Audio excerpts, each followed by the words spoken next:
Hello दोस्तों। हाय, कैसे हैं आप? मैं अच्छी हूँ। मैं आज आप सबों के बीच एक स्टोरी आप सबों के साथ शेयर करने आई हूँ। एक बार की बात है, एक गांव था जहाँ कुछ किसान रहते थे और खेती मजदूरी करके अपना जीवन गुजारा करते थे।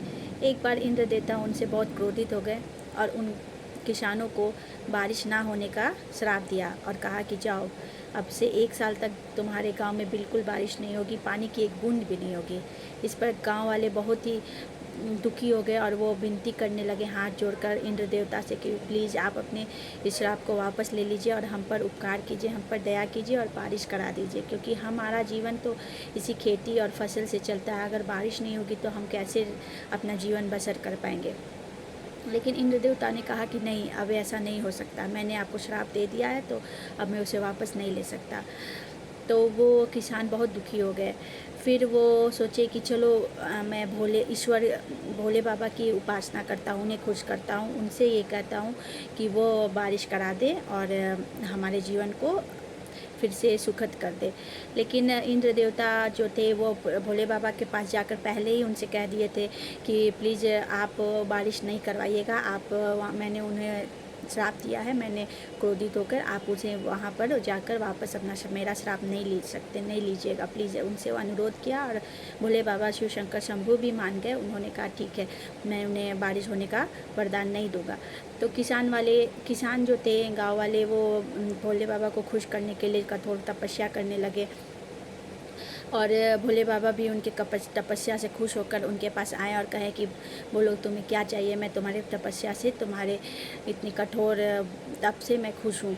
तो किसान ने कहा कि मैं आपसे हम सब आपसे गुहार करते हैं कि हमारे गांव में बारिश करा दीजिए।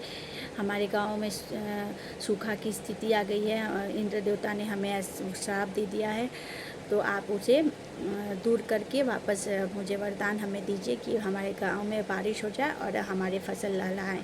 लेकिन भोले बाबा ने कहा कि मैं ऐसा नहीं कर सकता। तो नहीं, ऐसा नहीं कर सकता।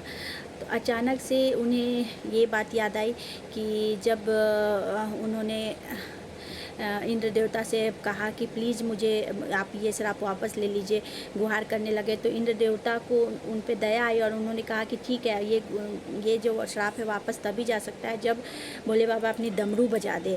तो उन्होंने भोले बाबा से कहा कि भोले बाबा ठीक है, आप वापस नहीं ले सकते तो एक बार अपनी डमरू बजा दीजिए। भोले बाबा ने कहा नहीं, मैं अपना डमरू नहीं बजा सकता, क्योंकि उन्हें पता था कि डमरू बजाऊँगा तो यहाँ बारिश हो जाएगी।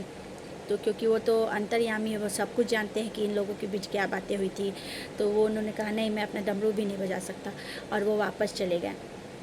सभी गांव वाले बहुत दुखी हुए, लेकिन और सब लोग अपने घर में जाके वापस बैठ गए। उन्होंने सोचा जब बारिश ही नहीं होगी तो हम बुआई और जुताई करके क्या फ़ायदा, इतने परिश्रम करके कोई फ़ायदा नहीं है। तो वो अपने घर में जाके अपने घर में रहने लगे।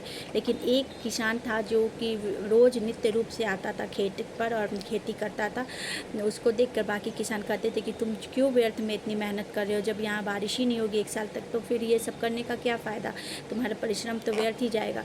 तो इस पर वो किसान कहता कि नहीं, मैं इसलिए यहाँ आता हूँ क्योंकि मुझे लगता है कहीं मैं अपनी खेती करना ना भूल जाऊँ, हल चलाना ना भूल जाए, इसलिए मैं रोज़ अपने प्रैक्टिस करने के लिए, अभ्यास करने के लिए मैं रोज़ यहाँ आता हूँ। वो रोज़ वहाँ प्रतिदिन आता था और वो अपना हल जुताई बुआई करके वो जाता था। ये सब चीज़ें पार्वती माता भी वहाँ ऊपर बैठे देख रही थी। और एक दिन उन्होंने ये उनकी उस किसान की ये बात सुनी कि मैं यहाँ इसलिए आता हूँ क्योंकि मैं खेती करना ना भूल जाऊँ।